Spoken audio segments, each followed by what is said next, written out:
Hi everyone, this is Miss Jenny from Lake County Public Library, and today we're back with another book break. We're going to be reading Holes by Louis Sachar, and we're reading this today with the kind permission of Farrar, Straus, and Garreau Books, New York. If you enjoy reading the first couple of chapters of Holes with me, you can pick up a copy of the full book at curbside pickup at any of our branches, or you can go over to our website, lcplin.org, and you can download it from Overdrive, and you can get either the ebook or the audiobook from there. All right, let's get started with Chapter 1. There is no lake at Camp Green Lake. There once was a very large lake here, the largest lake in Texas. That was over 100 years ago. Now it is just a dry, flat wasteland. There used to be a town of Green Lake as well. The town shriveled up and dried, along with the lake and the people who lived there. During the summer, the daytime temperature hovers around 95 degrees in the shade if you can find any shade.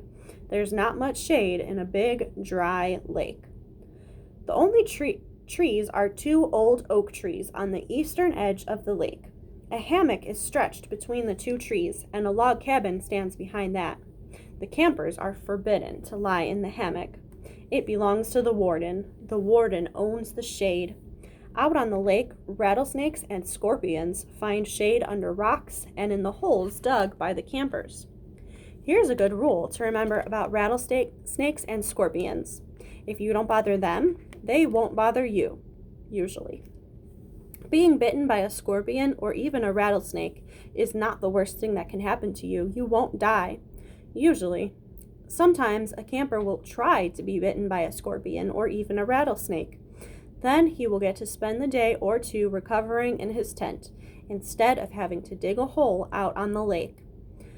But you don't want to be bitten by a yellow spotted lizard. That is the worst thing that can happen to you. You will die a slow and painful death, always. If you get bitten by a yellow spotted lizard, you might as well go into the shade of an oak tree and lie in the hammock. There's nothing anyone can do to you anymore. Here's Chapter 2. The reader is probably asking, why would anyone go to Camp Green Lake? Most campers weren't given a choice. Camp Green Lake is a camp for bad boys. If you take a bad boy and make him dig a hole every day in the hot sun, it will turn him into a good boy. That's what some people thought. Stanley Yelnats was given a choice. The judge said, you may go to jail or you may go to Camp Green Lake. Stanley was from a poor family. He had never been to camp before. Chapter 3. Stanley Yelnats was the only passenger on the bus, not counting the driver or the guard.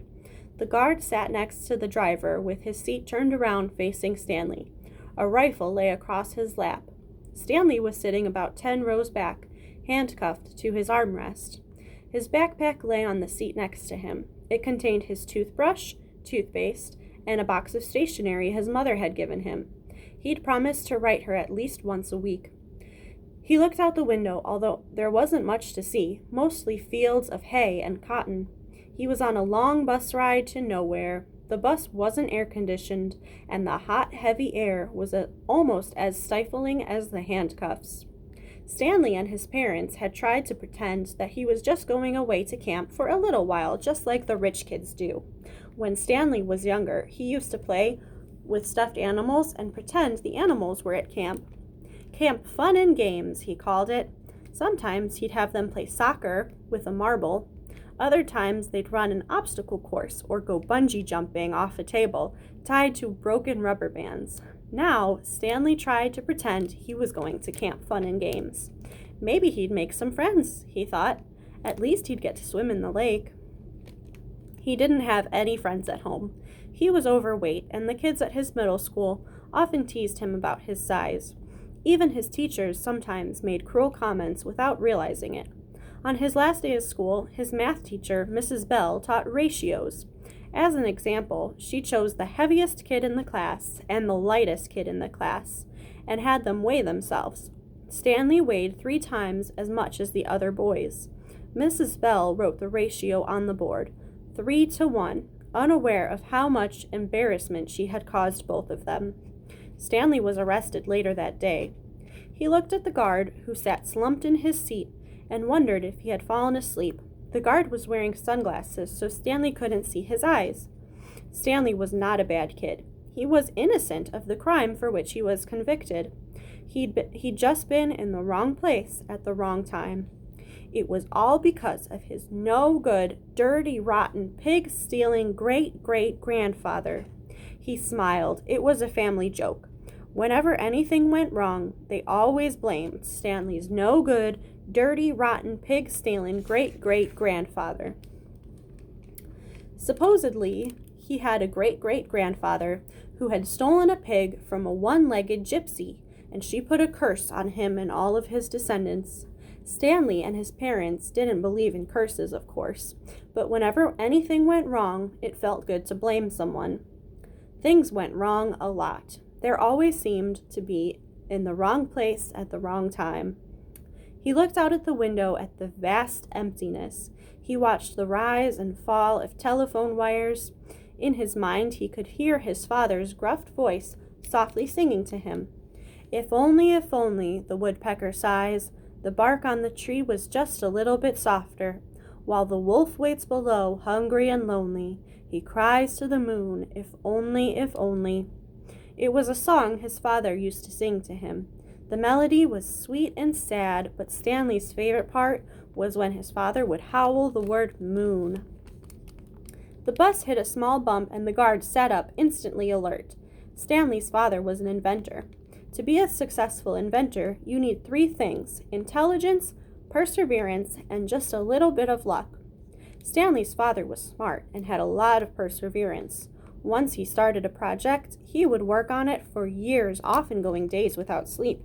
He just never had any luck.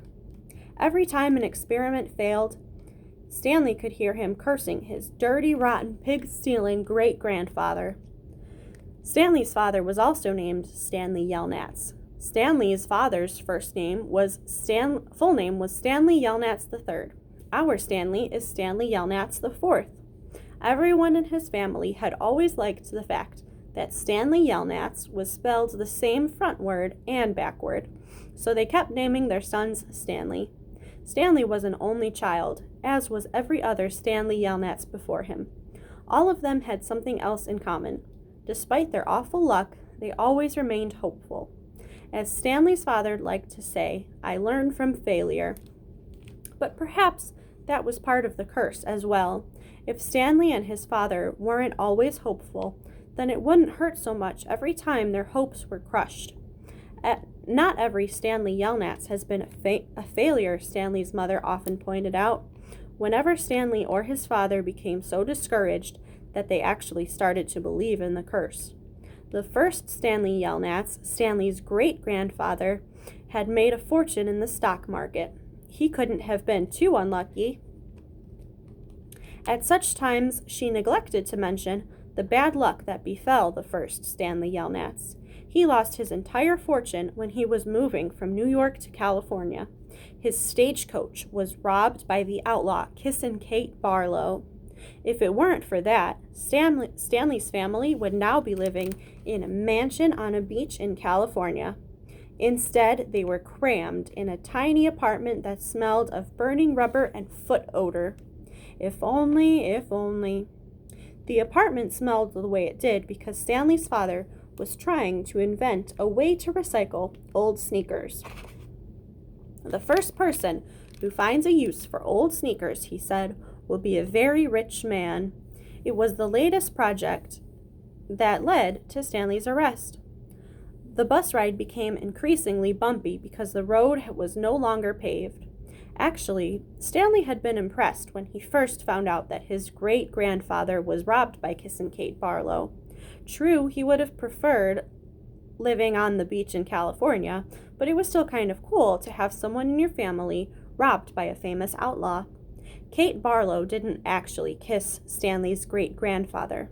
That would have been really cool, but she only kissed the men she killed. Instead, she robbed him and left him stranded in the middle of the desert. He was lucky to have survived, Stanley's mother was quick to point out.